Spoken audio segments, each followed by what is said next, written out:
Pwede ba magtanong, sino ba dito ang nagbebenta, may tindahan, nasa buy and sell? Sino dito ang may tindahan o nagtatrabaho sa tindahan? Sige. Nako, kawawa kayo. Sige. Kung tatawad ako sa'yo, may binibenta ka, 100 piso. Tawad. Pwede ba tumawad? Ha? Pwede. Sige. 100 piso, di ba? Pwede ba tumawad ng 80 na lang? Depende po kung magkano po yung puhunan. O sige, siguro yung puhunan mo, mga magkano siguro, kung binibenta mo 100, magkano kaya puhunan mo more or less? 80, puhunan.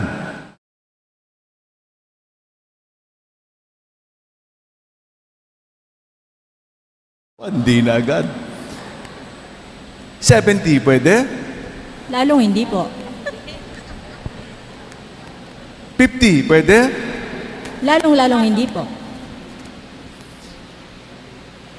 20 pesos.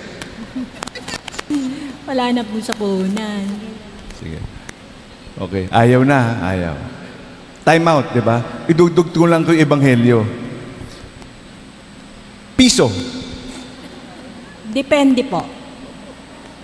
Depende po sa nabili o natawad. Kung si Father. Okay. Bakit? Yun yung unang ebanghelyo, yung gospel, yung Genesis eh. Si Abraham, kasi yung dalawang bayan ng Sodom at Gomorrah, napaka masama, di ba? Sabi, naku, mahuguho na yan dahil napakasamang bayan. Si Abraham nakiusap, paano na kung may 50 tao sa bayan na itong dalawang bayan?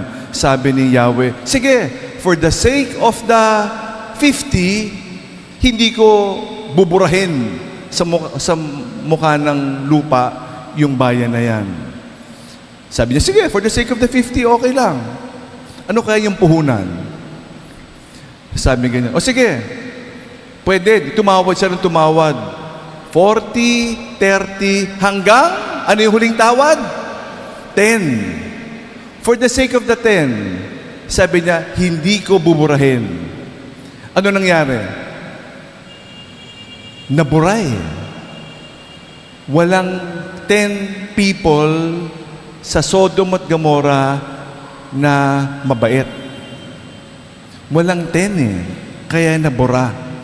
Yun yung ebanghelyo. Dadagdagan ko lang. Sa palagay nyo, kung tumawad pa si Abraham hanggang sa isa, papayag siya? Papayag si Abraham? Papayag si Yahweh? Kung tumawad pa hanggang isa, ang huling tawad niya, 10 eh. Di ba? Ang huling tawad. Pero pag isa, ano sa palagay nyo? Sino nagsabing papayag? Sino nagsabing hindi papayag? Sino nagsabing hindi ko alam? Sige. Di ba? Iiwan niya yung 99 for the sake of the bawat isa mahalaga. Nobody knows. But because of a different scripture text, for the sake of the 99, for the sake of the one, iiwan niya 100? Parang, hindi yata okay yun ah. Baka mawala yung 99. Isa lang naman yan eh. Pero napakahalaga ng bawat isa.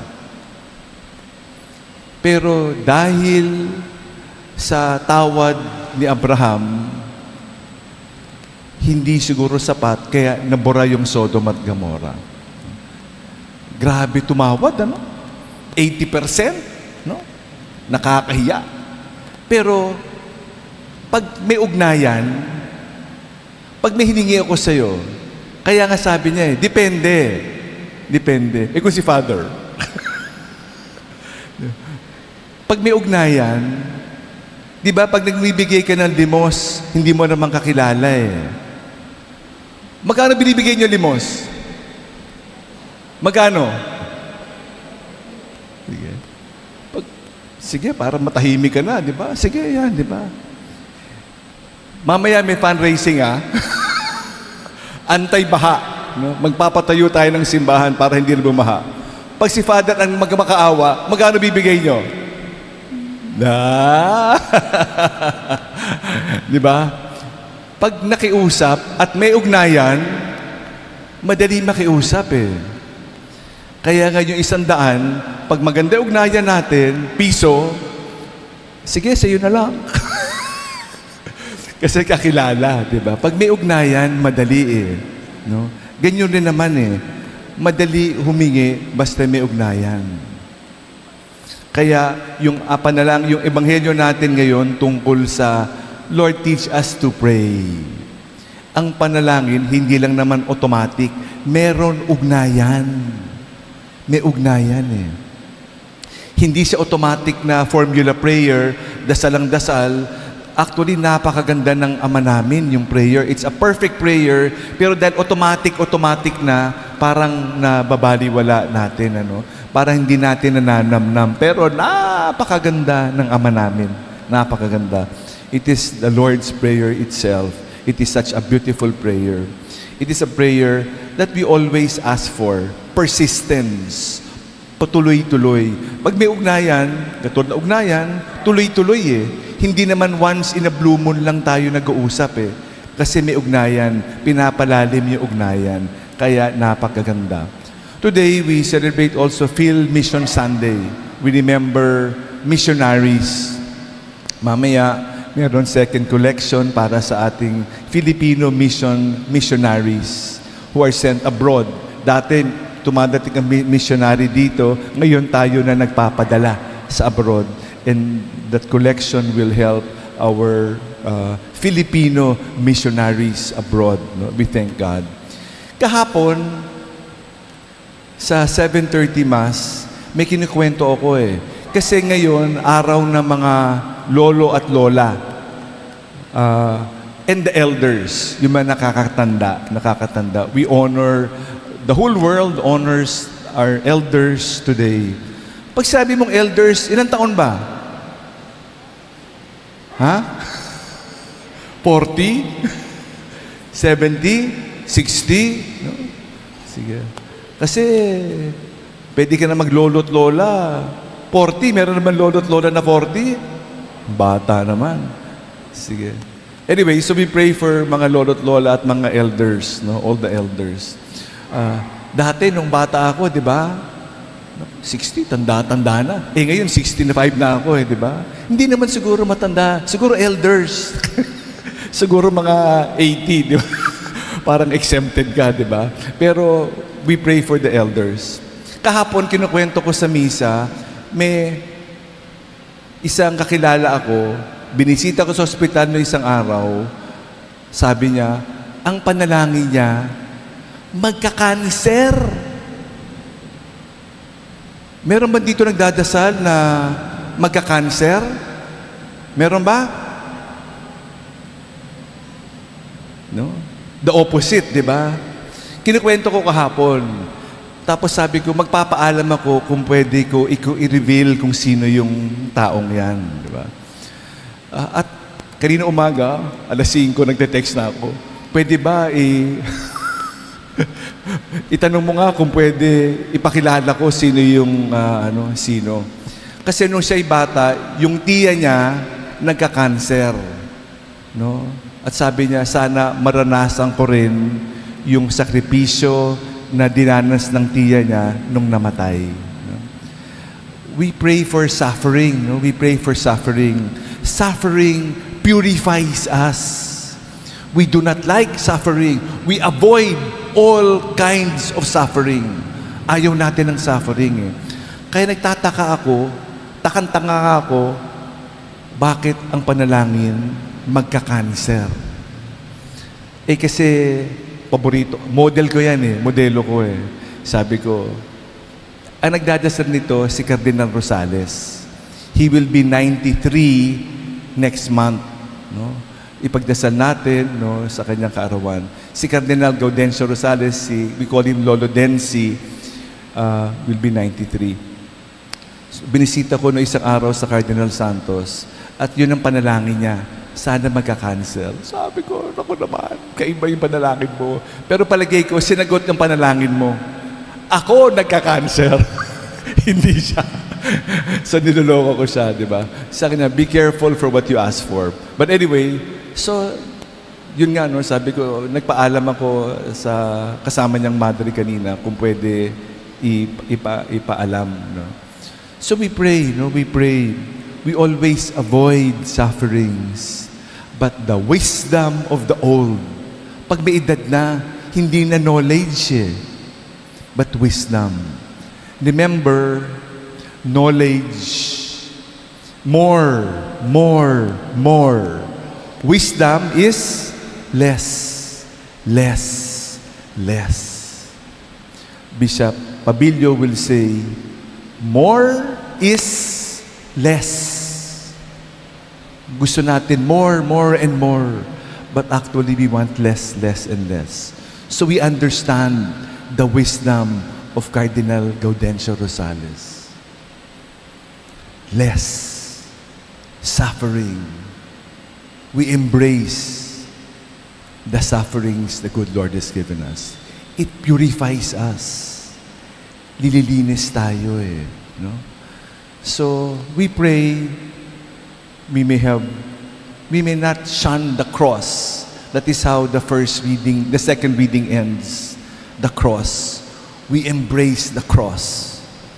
We pray for the cross to bring us to heaven. As we remember our grandparents today, salamat sa Diyos, sa ating mga nakatatanda. Makikita yung pagkatao natin, kung paano natin inaalagaan ang mga nakakatanda. Yung mga binabaliwala, matanda na yan Wala naman silbi yan Kaminsan, pag yan ang trato natin sa matatanda, di ba?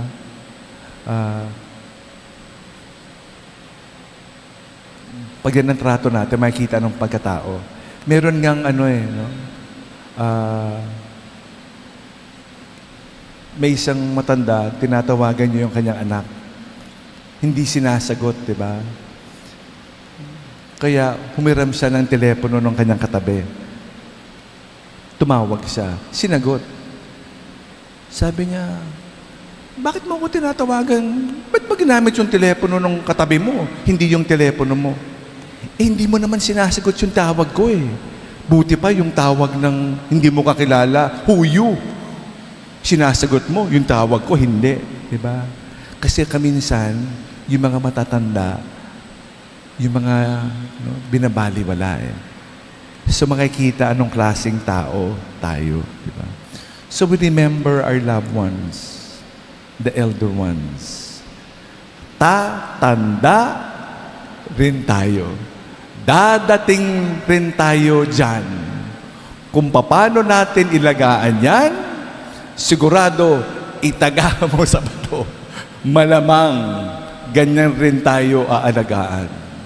Kung anong itinanim, yun din aanihin Malamang. Pero ito sinabi ko kahapon, huli lang, overtime na tayo. Salamat sa pagtanda, di ba? Tumatanda, mas maraming grasya. Sana mas maraming grasya. At hindi tumatanda, mas lalong sumusungit, di ba? Naku, pasungit ng pasungit. Kasi ang daming sakit, arthritis, at kung ano-ano pa, di ba? Kaya habang tumatanda, mag-impok, mag-ipon tayo. Palakasin yung pundasyon. Kasi dadating yung panahon, sabi rin ni Cardinal Rosales, sabi niya, wala akong sakit, pero lahat masakit. Kaya mag-ipon tayo. Dadating ang panahon, lahat masakit. Kaya kung wala kang inipon na pundasyon, naintindihan niyo yung sinasabi, di ba? Pag wala kang inipon at dumating ang sakit, pag dumating yung bagyo, buwisit naman to, ano ba naman to?